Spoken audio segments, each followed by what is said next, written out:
नमस्कार, आचरण के साथ मैं हूं टीएन मनीष, हाजिर हूं आज का मुद्दा लेकर।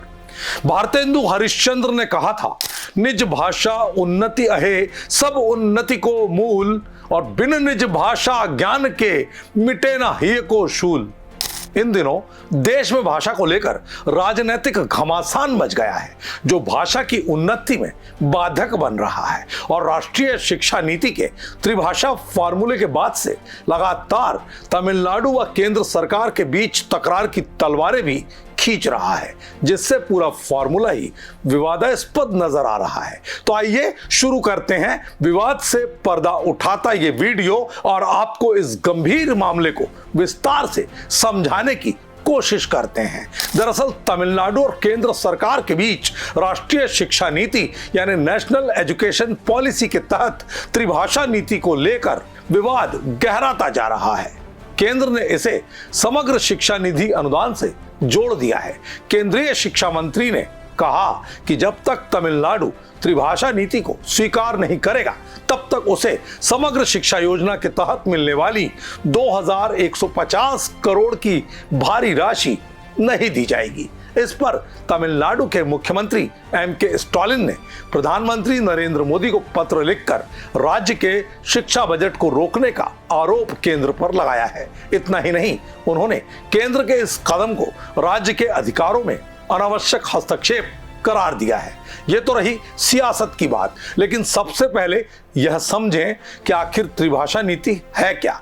तो आपको बता दें, यह भारतीय शिक्षा व्यवस्था में भाषाई संतुलन बनाए रखने का एक प्रयास है। इसका उद्देश्य छात्रों को भाषाई विविधता से जोड़ते हुए राष्ट्रीय एकता को मजबूत करना है। ये नीति राज्यों के भाषाई परिदृश्य को ध्यान में रखते हुए 3 भाषाओं के अध्ययन पर पूरा बल देती है। भाषा को 2 अनजान लोगों के बीच संवाद का पुल माना जाता है और लोगों के संज्ञानात्मक विकास का आधार भी भाषा है। विविधता में एकता वाले भारत में त्रिभाषा नीति का उद्देश्य बहुभाषिकता यानी मल्टीलैंग्वेलिज्म और राष्ट्रीय एकता नेशनल हार्मनी। तो ये पूरी नीति इन दोनों उद्देश्यों को बल देती है। इस नीति के तहत छात्रों को स्कूल स्तर पर अलग अलग भाषाएं सिखाई जाती है, ताकि वे बहुभाषी समाज में सहजता से संवाद कर सकें। त्रिभाषा नीति में छात्रों को 3 भाषाएं सीखनी होती है। पहली भाषा ये मातृभाषा या क्षेत्रीय भाषा होती है, जिससे छात्र अपनी सांस्कृतिक जड़ों से जुड़े रह सकें। दूसरी भाषा हिंदी भाषी राज्यों में यह कोई अन्य आधुनिक भारतीय भाषा या अंग्रेजी होती है, जबकि गैर हिंदी भाषी राज्यों में ये हिंदी या अंग्रेजी होती है। तीसरी भाषा हिंदी भाषी राज्यों में यह अंग्रेजी या एक अन्य आधुनिक भारतीय भाषा होती है, जबकि गैर हिंदी राज्यों में यह अंग्रेजी या कोई अन्य आधुनिक भारतीय भाषा होती है। आखिर त्रिभाषा फार्मूले का यह मामला कोई नया तो नहीं है, लेकिन इसकी ऐतिहासिक पृष्ठभूमि बहुत दिलचस्प है। दरअसल त्रिभाषा फार्मूले की जड़ें राधाकृष्णन आयोग की सिफारिशों में मिलती है। आयोग ने सुझाव दिया था कि प्रत्येक नागरिक को अपनी क्षेत्रीय भाषा के साथ साथ संघीय भाषा यानी हिंदी से भी परिचित होना चाहिए और अंग्रेजी में पुस्तकें पढ़ने का ज्ञान उसे होना चाहिए। कोठारी आयोग 1964 से 66 इस सुझाव को आयोग ने आगे बढ़ाया और राष्ट्रीय नीति 1968 में इसे लागू किया। सरकार ने इसे स्कूली शिक्षा का एक अनिवार्य हिस्सा बना दिया। 1986 की राष्ट्रीय नीति ने त्रिभाषा नीति को यथावत ही रखा। 2020 की राष्ट्रीय शिक्षा नीति में त्रिभाषा नीति को अधिक लचीलापन दिया गया, जिसमें हिंदी की अनिवार्यता का पूरी तरह से ब्यौरा नहीं दिया गया है। वर्तमान की त्रिभाषा नीति राज्यों को छूट प्रदान करती है कि वो किन किन भाषाओं को अपने पाठ्यक्रम में शामिल करें।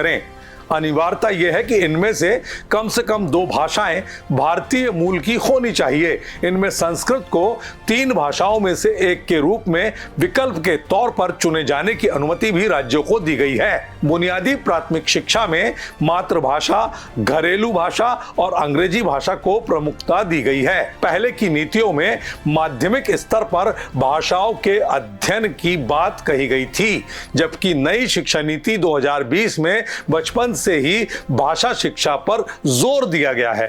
तमिलनाडु में हिंदी विरोधी आंदोलन का इतिहास। तमिलनाडु में हिंदी विरोध का इतिहास लगभग 100 साल पुराना है। भाषा को लेकर राज्य में कई आंदोलन और विरोध प्रदर्शन हो चुके हैं, जिनका प्रभाव आज भी देखने को मिलता है। तमिलनाडु ने हमेशा दो भाषा नीति तमिल और अंग्रेजी को ही लागू किया है। तमिलनाडु के विपरीत केरल और कर्नाटक ने त्रिभाषा नीति अपनाई है। 1937 में सी राजगोपालाचारी की सरकार ने मद्रास प्रेसिडेंसी के माध्यमिक विद्यालयों में हिंदी को अनिवार्य करने का प्रस्ताव रखा। विरोध में जस्टिस पार्टी ने लगातार झंडा बुलंद किया और थलामुथु और नटराजन नाम के दो छात्रों की इसमें मौत हो गई। ये दोनों ही हिंदी विरोधी आंदोलन के प्रतीक बन गए। बढ़ते विरोध के बीच सीएम राजगोपालाचारी को अपना इस्तीफा तक देना पड़ा। 1960 के दशक में केंद्र सरकार ने हिंदी को राष्ट्रीय भाषा के रूप में लागू करने की वकालत की और इसकी समय सीमा तय की, तो तमिलनाडु में बड़े पैमाने पर हिंसक विरोध भड़क उठा।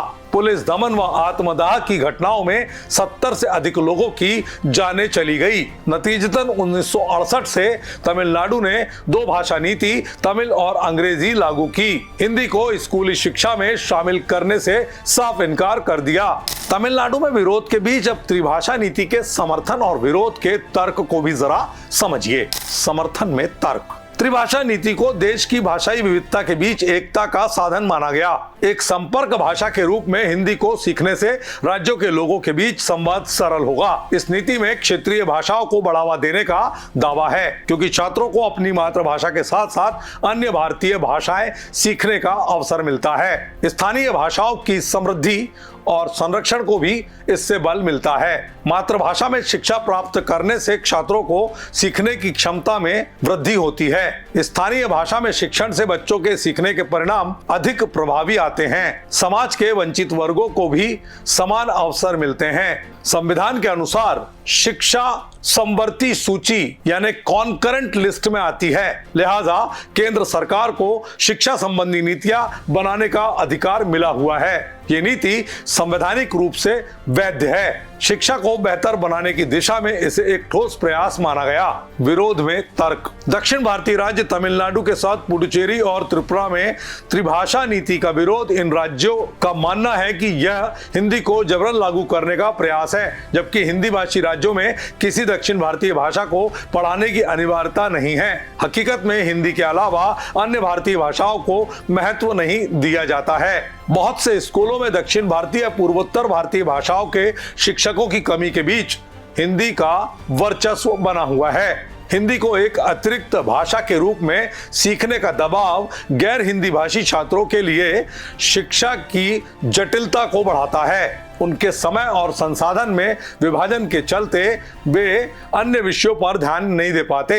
शिक्षा नीति पर राज्यों का अपना अधिकार पूरा होना चाहिए, लेकिन त्रिभाषा नीति राज्यों की स्वतंत्रता को सीमित कर सकती है। संघीय ढांचे के अंतर्गत राज्यों को अपनी भाषाई नीतियां तय करने का अधिकार मिलना चाहिए। भाषा और संस्कृति के सवाल से स्थानीय जनता का भावनात्मक लगाव और जुड़ाव होता है। अगर हम त्रिभाषा नीति पर छिड़े विवाद के संभावित समाधान और आगे की राह पर बात करें तो पाते हैं कि त्रिभाषा नीति लागू करने के लिए राज्यों को उनकी भाषाई, सांस्कृतिक और शैक्षणिक आवश्यकताओं के अनुसार अधिक स्वतंत्रता दी जानी चाहिए।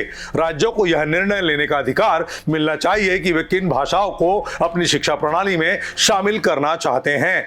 हिंदी भाषी राज्यों में भी दक्षिण भारत और पूर्वोत्तर की भाषाओं को पढ़ाने के लिए प्रेरित किया जाना चाहिए। इससे भाषाई संतुलन बना रहेगा और गैर हिंदी भाषी राज्यों को हिंदी अपनाने के लिए प्रोत्साहन मिलेगा। सरकार को बहुभाषिकता को बढ़ावा देने के लिए विशेष पहल करनी होगी। इसमें अन्य भारतीय भाषाओं के साहित्य, संस्कृति और शैक्षिक सामग्री को बढ़ावा देना शामिल हो सकता है। त्रिभाषा नीति को सफल बनाने के लिए शिक्षकों की संख्या और गुणवत्ता में सुधार करना अनिवार्य है। भाषाओं की शिक्षा के लिए विशेष प्रशिक्षण कार्यक्रम शुरू किए जाने चाहिए ताकि योग्य शिक्षक तैयार किए जा सकें। अब जरा समझिए कि संविधान में भाषा संबंधी प्रावधान क्या है जो भाषाई बहुलता और विविधता को संरक्षित करते हैं। संविधान के अनुच्छेद 343 के अनुसार हिंदी भारत की संघीय आधिकारिक भाषा होगी और इसकी लिपि देवनागरी होगी।